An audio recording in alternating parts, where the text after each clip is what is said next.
G'day friends and fans, and welcome to Dave Talk Stuff.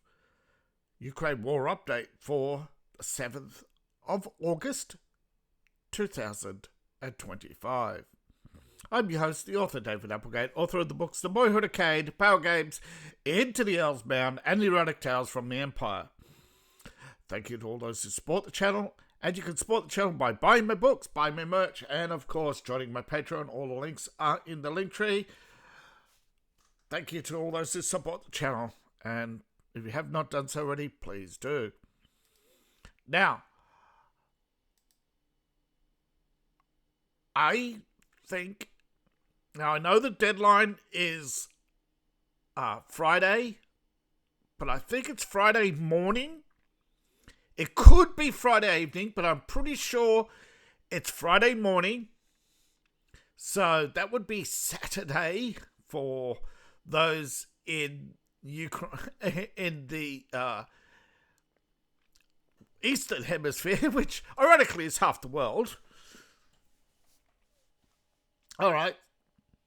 So technically Western Europe is actually in the Eastern Hemisphere, but never mind, right? It's actually to divide is the line. It's the international date line, and between the international date line and Greenwich. So but never mind, right? Geopolitics isn't interested in facts. It's all relative to the position of the observer anyway. So, moving on. The deadline, I think, is really midnight Moscow time Friday. And then Trump has that respond time of around 8 hours. And he will announce, I believe, a delay. Now, Trump had a big announcement today that was unexpected. I was expecting something different. I was expecting him to announce the results of Witkoff's meeting. He did not talk about it. He actually put that off and saying, we'll see in weeks and months' time. Although he did say he intends to meet with Putin. However, he announced Apple increasing its investment in the US. Now, why is that significant?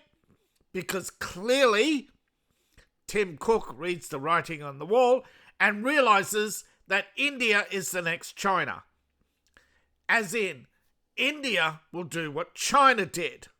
India will play the friendly trading partner until they're ready to exert their dominance, because for the last 60 years, India has been the queen of handouts. Actually, at the second fiddle of China, the king of handouts, definitely India is a welfare queen and, like China, a neo-imperialist.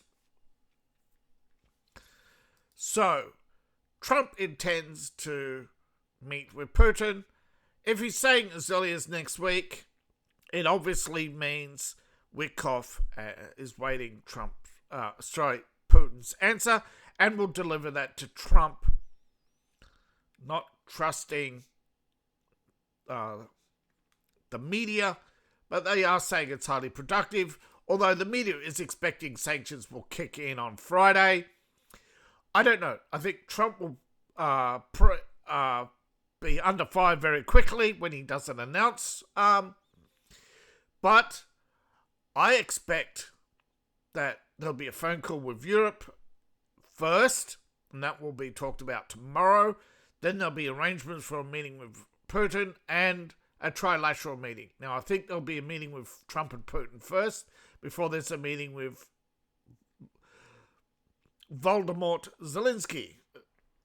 Now, sources familiar with the call, heck, in other words, NATO was leaking like a sieve, trying to upset Trump. But Russia has expressed desire to end the war peacefully, though they have conditions which are negotiable to some extent. Now, Ukraine has been hit by Russian shelling and Russian drones. It's also believed there was probably some missiles, but they haven't mentioned that, which is weird. But Ukraine's gas reserves have been under attack, with storage facilities less than a third full. Remember, Ukraine was topping up their gas reserves by stealing from Russian pipelines. Now that they can't do that, they are running out of gas quickly, partly because Russia has been blowing up storage facilities, but another part is Ukraine's been lying about how much it relies on nuclear power. In fact, Ukraine's reactors are at their lowest use. They've been burning a lot of gas, more than they've reported, and this is common throughout Europe. They lie about their green credentials, while behind the scenes they're burning lots of gas, which is apparently, don't forget, Nord 3 may or may not be open. There's the Turkish pipeline, which may or may not be open. Remember, folks, the media, the Europeans, and Ukraine is lying. Now, there might be lies told by Russia too, but remember, Russia's mostly obfuscating, where basically direct questions don't get answered, whereas Ukraine, they're just flat out lying and saying, but all of a sudden, do you think all of a sudden in the last month they've suddenly run out of gas? No, the lowest in 12 years, which means they've been in steady decline. Less than a third full, which means they no longer have a source of gas and oil, which means Russia's hit something and hit them hard. Now, dozens of Russian drones hit a pumping station. According to Ukraine's Minister of Energy, I think this was their last, and they're not saying it. I think this is Russia cutting them off completely from, well, there is a lot of secrecy around pipelines for a reason. I get that. But lying about how much gas you import and then lying that you're burning.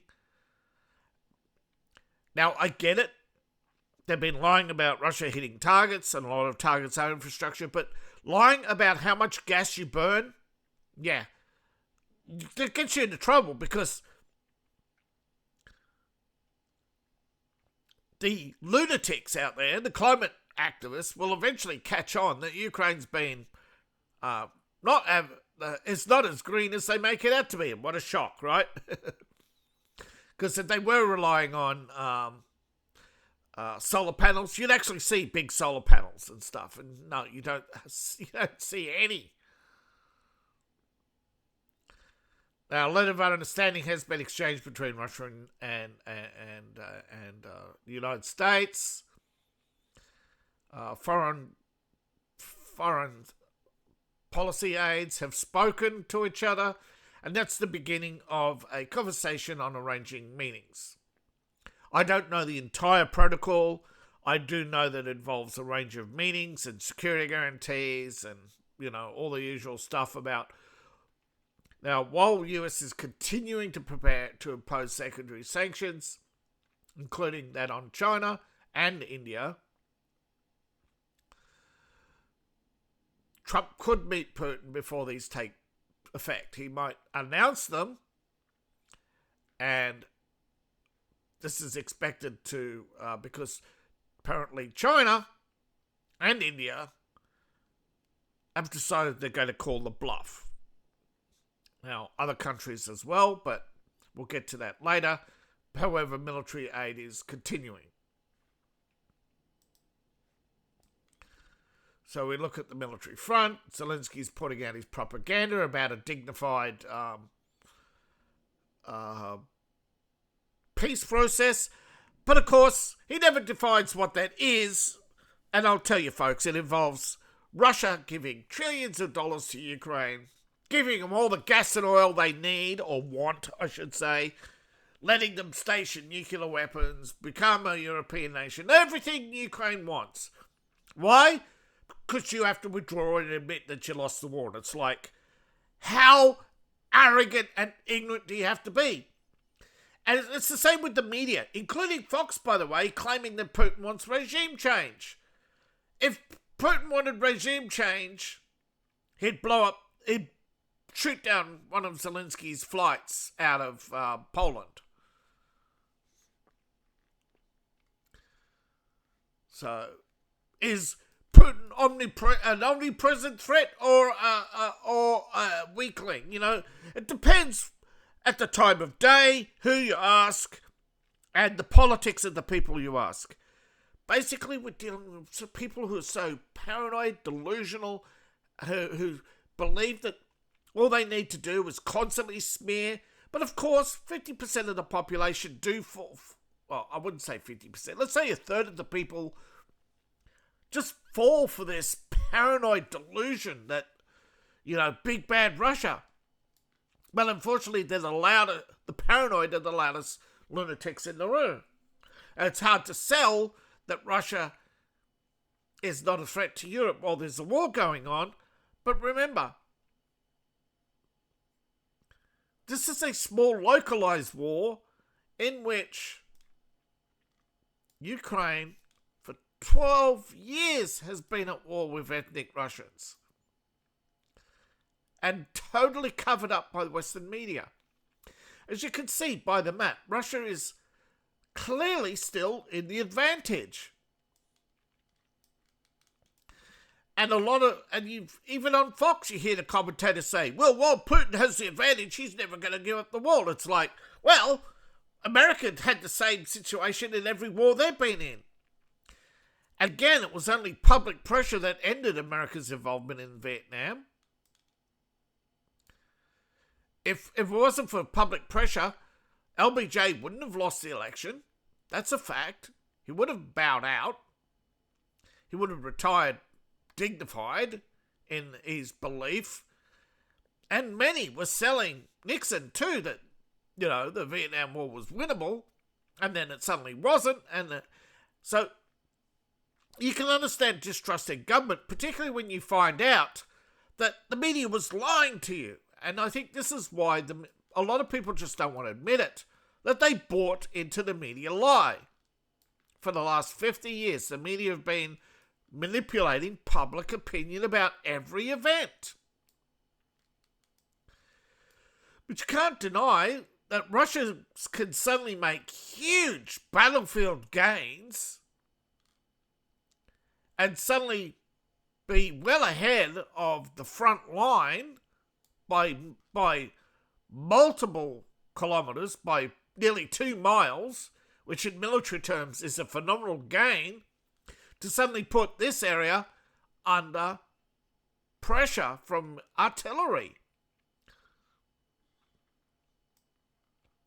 Which shows you that the Russians are operating on some form of restraint and self-imposed, in which they prefer a protracted war rather than a quick outcome, which is not a sign of weakness. It takes strength and determination to put faith in a battle strategy that is not one that you have trained for. The Russian army does not train for protracted campaigns. Though they do train guerrilla warfare, in this regular army they train to swiftly take goals. And so when the war started, Putin let the generals have their way, and then when the generals got to the cities and realized how that's where the army was, Ukraine army was waiting for them, And Putin said, don't proceed, it's a trap. And they walked and proceeded and thus lost their jobs because they fell into a trap. You know it's a trap. You don't have... Yes, there's a saying. If you know it's a trap, the only way to be sure is to trigger the trap. But there are times where you've got to say, you know what? I can see it's a trap. I don't have to trigger the trap to know it's a trap. I can see that there are thousands of Ukrainians all in the buildings, all, they've got all the battlefield intelligence. They've got all the same photographs, and they know that there were 300 Americans with javelins. Polish mercenaries. But as you can see, protracted. Remember, they sat here, and then they sat here, and then within weeks they filled this, and now they're slowly back to being slow. Now, I can only read the battlefield in hindsight. I can guess, based on movements over the last couple of weeks, that they're going to come up through the middle here. And so far I was right, that they were going to come down here, turn this into a cauldron, to cap this off, bring this cauldron up, weaken this, so they can bring this up to further weaken that, so they can further bring this up and weaken that. Each stage is a weakening, a wearing down of the Ukrainians rather than moving in rapid. Now, the reason why they don't want to move in rapid is because they don't want a large number of POWs. See, one of the things that hampered the Russian army was dealing with the millions of Germans they captured and the opposition they had by capturing territory where they didn't have popular support. Remember, it took the Soviet Union, even today in China, the Chinese government does not enjoy popular support. That's why they have to constantly compromise. The Soviet Union did not have popular support. That's why they had to constantly compromise.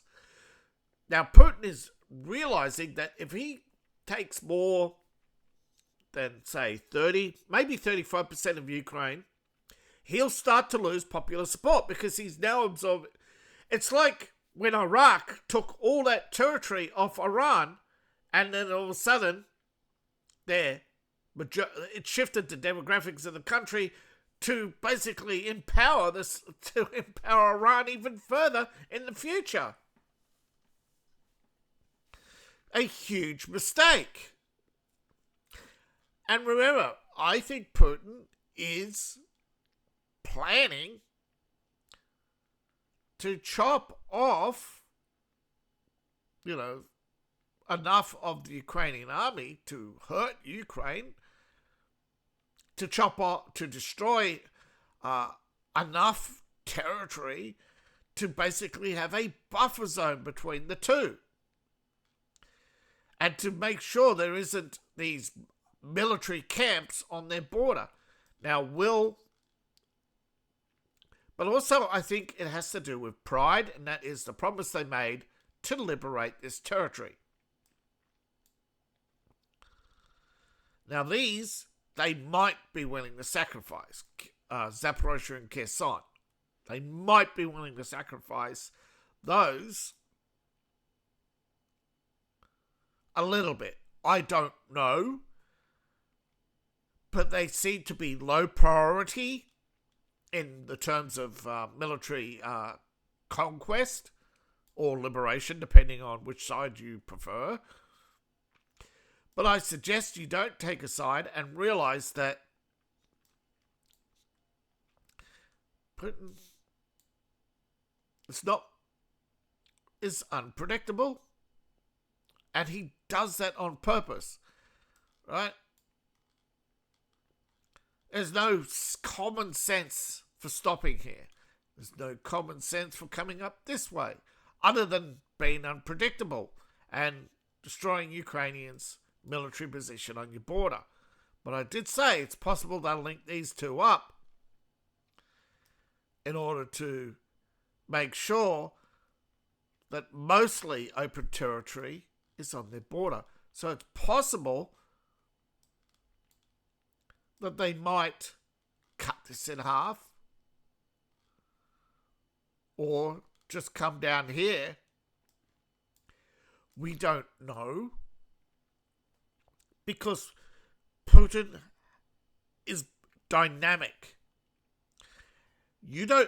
I honestly believe that Putin has a clear set of plans, multiple, plural, more than one, and that when one doesn't work, he rearranges his priorities daily, on a daily basis, and then, as external factors, for a fact, let's say North Korea no longer sends additional troops to help with Russia's security, which means Putin no longer has 100,000 extra soldiers to deal with security internally in Ukraine, or Donbass, or the Donetsk Republic, however you want to address it. Plus, let's say the price of oil drops another $10, as Trump predicts, which I don't know if that will happen, but let's say it does. That cuts the Russian military budget, and again, so you now have the Russian military no longer able to press. Again, it relies on a lot of things, but no longer able to press on for more than 6 months, I believe. And that's based on Russian military preparedness and other reports from Janes and the Institute for the Study of War. But again, it is possible that Russian reserves are fully stocked for a year. But even if it is, in a year, that might only be half this territory, given the fact that, remember, 22, 23 saw the bulk of this, but 23, 24, 25 has only seen this territory grow by a few kilometres a day. It's a year at one town a day. Let's see, one town a day. Don't forget, that includes all the little ones. So, and don't forget, these are clusters. So, and they haven't advanced here in a year or more, or other than a little bit. So, think about it. Another year might only see parts of this taken. Might see the Russians only draw the line through here, like I said. It may take them a year to take half of this. But that might be enough. If they cut through here, through Kremensk, Kilvesk, Lyman, that might be enough. But let's say Trump wants to return to the intermediary missile treaty. That takes pretty much missiles all the way back to Poland, Turkey. But of course, remember how everybody keeps saying Russia doesn't keep their word. Remember, America didn't keep their word after the Cuban Missile Crisis. I think it was only 6 months later they returned missiles to Turkey. So there's a lot of mistrust there that I think Trump has to work with. Again, a lot of it is because of this muppet and his ego. Now, there's no reason to doubt this. Even the Turks are saying they are confused, that they don't know why Ukraine suddenly backed out of a deal for a corridor for evacuations and supply of food to civilian aid, and releasing 1,000 POWs. These are live Ukrainians, by the way, not a prisoner swap was prepared by Russia, telling them, here, we've got Ukrainian troops, here's their names, units, and all of a sudden, Ukraine pulled out. Apparently, the International Red Cross doesn't know what happened either. They were meant to pick them up and drive them through Belarus to near the Polish border and drive in and come into Ukraine through the corridor there. But I do think it has to do with a meeting of BRICS, and I think Zelensky is panicking because BRICS is announcing that they are trying to make Russia sanction-proof. So Zelensky could be panicking and that the US might not be able to bring an end to the war, and he knows that Ukrainian POWs, live POWs, are a bigger drain. Remember, a POW is like a prisoner, but with even more security precautions than maximums. You have potentially 1,000 maximum security prisoners who are so. And remember, a prisoner costs thousands of dollars in real resources, with food and housing, healthcare, bringing inspectors in, securing. Now, of course, prisoners will sabotage their prison in order to, break lights, cause riots. Now, Trump has announced that he is going to announce, he has announced tariffs on India, but this has got nothing to do with the war. And tariffs on Brazil, which had nothing to do with the war. But he's expected to announce secondary tariffs. He previously said there were going to be initial 10% tariffs to sabotage because of their efforts to sabotage the dollar. BRICS nations denied this, but according to many financial observers, that they've already been sabotaging the dollar and trying to manipulate trade. Now, there's an index which you may or may not have heard of and may or may not believe. It's called the Big Mac Index, and it shows how it gives you an indication of the value of food, which gives you an indication of the value of currency, because the Big Mac is one of the few products in the world that is in 99% of countries. There are very few countries without a Big Mac, and a Big Mac is the same in every country it's in. So you can get the value of every component of a Big Mac, what it sells for, which gives you an idea of how much it costs to make, because it's usually around 50%. Because don't forget, when you buy something, you've got to sell it for at least twice what you paid, because you've got other costs on top of that, including delivery and, preparation. Most people, however, run at such slim margins, they're in reality losing money. And we've seen this over time with so many businesses going broke because they just don't know how to, because they just burn through money. They borrowed a lot of money and they burn through it. So they start off with a lot of money and they just go down.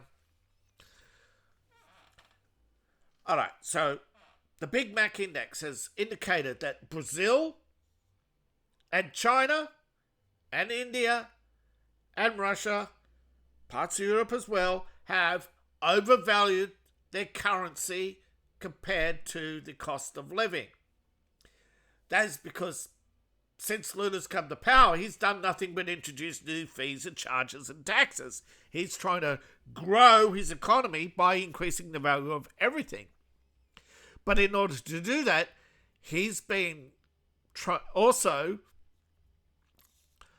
dumping dollars at low value in return for high amounts of cheaper currencies, because in this so-called localized trade. So he's been trying to suck the US dollars out of the Brazilian market, which of course is costing Brazil billions of dollars, but he's doing that to try and drive down the US dollar. So artificially inflating the value of the Brazilian currency to buy up dollars cheaper, right? If your currency is worth more, you can buy more, right? If he's artificially devaluing the dollar at the same time, which enables him to buy even more dollars. But eventually he's going to run out of private dollars and bank reserves to eat up. And then the banks are going to say, now how do we pay for all these trade? And he's saying, oh no, we're not going to pay for trade with US dollars. We're going to pay for trade in these exchanges. And what he does, but because his currency is overvalued and China's way undervalued, there's going to be you're going to have to sell Chinese goods for even way more than they're worth, which means Brazilians are just going to buy off Temu, not off. So Brazil's killing its own retail industry. And what's this got to do with the Ukraine war? Well, the problem is that Brazil is taking its profits now, right, all the money it's dumped, right, to buy Russian oil at a discount because their own ethanol fuel industry is corrupt, and it's been falsely reporting production values in order to sell ethanol. I think they export ethanol 20. It's blended with Russian oil and sugarcane. They've been buying ethanol off Venezuela and buying oil off Venezuela. Brazil's energy production is a house of cards of borrowed money, investor money, state sanctions, and artificial prices. So Trump's looking at this and says, 50% tariff will make up for your artificial devaluation of the dollar. Because it's supposed to be a free market, but none of these countries are operating on a free market. And they're doing so to prop up the Russian economy. And Trump has found the weakness in the Russian economy. The fact that Brazil, China, and India buy way more Russian oil than they need, repackage it as, say, ethanol 20, which all these blended fuels, right? Russian gas is liquefied under pressure, blended with gas and oil from other countries in India and sold on the open market as Indian oil.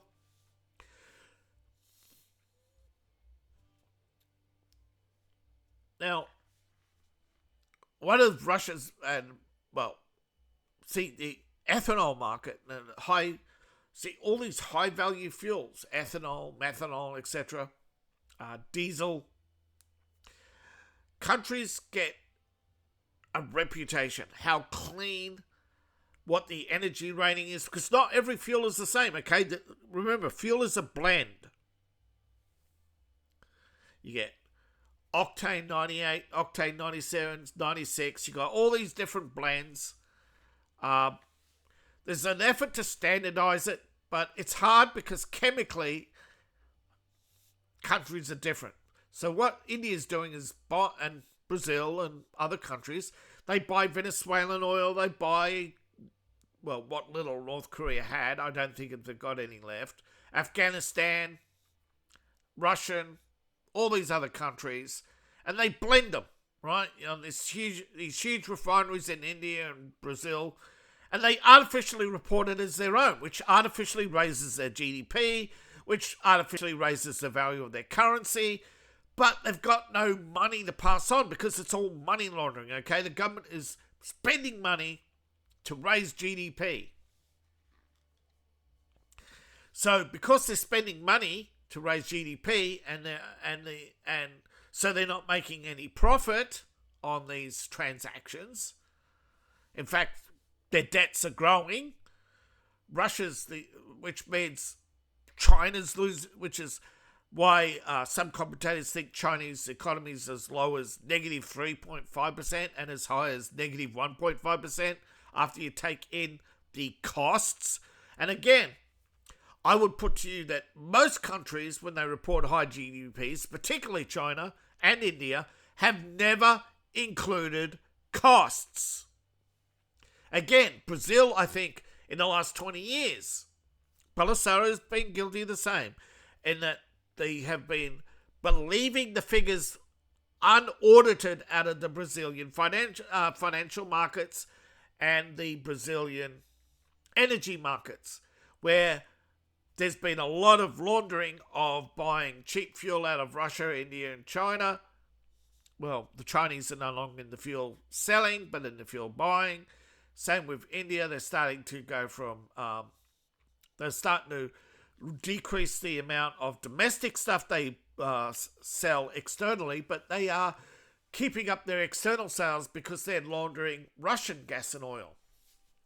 Now, it's not just Russian, but a modified ceasefire deal is on the table, which in itself, whether or not both agreements can be signed is uncertain. But here's the thing. As they get closer to an agreement, the energy markets are going to become more unstable because India, China, and Brazil are going to be unable to launder Russian gas and oil, because the only way out for Russia is to get its back direct control of the sale of Russian gas and oil, because they're losing billions and they're going to need billions of dollars, not just to rebuild their side of the border in the Ukraine conflict, but to rebuild their economy, because they're going to have to pivot away from gas and oil, because soon there's going to be a glut of gas and oil. And Trump is already looking and saying, we're not going to depend on gas and oil. We're going to export for as long as we can. Another indicator that they know there's this huge glut of gas and oil that the British are sitting on, that the Danish are spending on, that Russia and Canada are sitting on a glut of oil. Venezuela is losing its advantage because the Chinese are taking way more gas and oil than Venezuela, than they tell Venezuela. So their reserves are being drained. But remember, gas and oil is not a finite resource. It's the accumulation of methane, carbon, hydrocarbons from plants and animals that get sucked in through the seabed into the bedrock and processed through bacterial breakdown into raw hydrocarbons and under heat and pressure, which only takes days or months, not thousands of years. So in 100 years, Alaska, all these capped. That's why they cap gas and oil. They know they can reopen those wells once they refill. It's only countries like Saudi Arabia, which have destroyed their ecosystems, and ironically, a lot of people don't know this, but yeah, Saudi Arabia and North Africa used to be very were described by the Romans as beautiful gardens. But see, the wars they engaged in, particularly during Saladin's days, they cut down and burnt entire forests. In 400 years, the Crusades and the Jihad, I should say, burnt down millions of tons of trees. They deforested Saudi Arabia to basically, because they didn't have any coal for coal fires to make steel. And this is the same mentality today. I think Russia realizes, and has to realize, that they're burning their economy, but I think Putin wants a lasting legacy with the people and wants to be remembered that as he was a person who stood up for Russia and wants to be up there with Peter the Great. Now that is undeniable. He's even said it himself, so, you can't say it's Russian disinformation, and you can't say it's not. But it is Russian information. Russia, Putin himself has said he wants to be remembered as one of the greats. So, again, if it wasn't for the knife in his back from China and India, I think Ukraine would have been over. And I think the writing is on the wall, and I hope Trump in this conversation will be able to bring an end to this war, particularly when you've got to consider the fact that the majority of deaths are Ukrainian, and that the people who pushed the Ukraine war are most of them are only doing so because they want to see a victory for liberal democracy. But liberalism should not come, liberals calling for the conquest of these territories and the expulsion of Russians. Well, that's ethnic cleansing, folks, and liberals' mask is slipping and showing you what liberals truly are. Warmongers. And Trump has to undo this mess and decouple America from, and help, but he can't totally decouple, but he's got to do something to help bring sanity back to Europe. Because liberalism is decaying fast. And thank you for watching. Please like, share, and subscribe, and please support the channel. You can support the channel on Patreon. I have 2. And buy my books, buy my merch. All my links are in the link tree, which you can find in the description below, in my profile, or scan the QR code on the screen. Please and thank you. See you in the next video, and bye for now.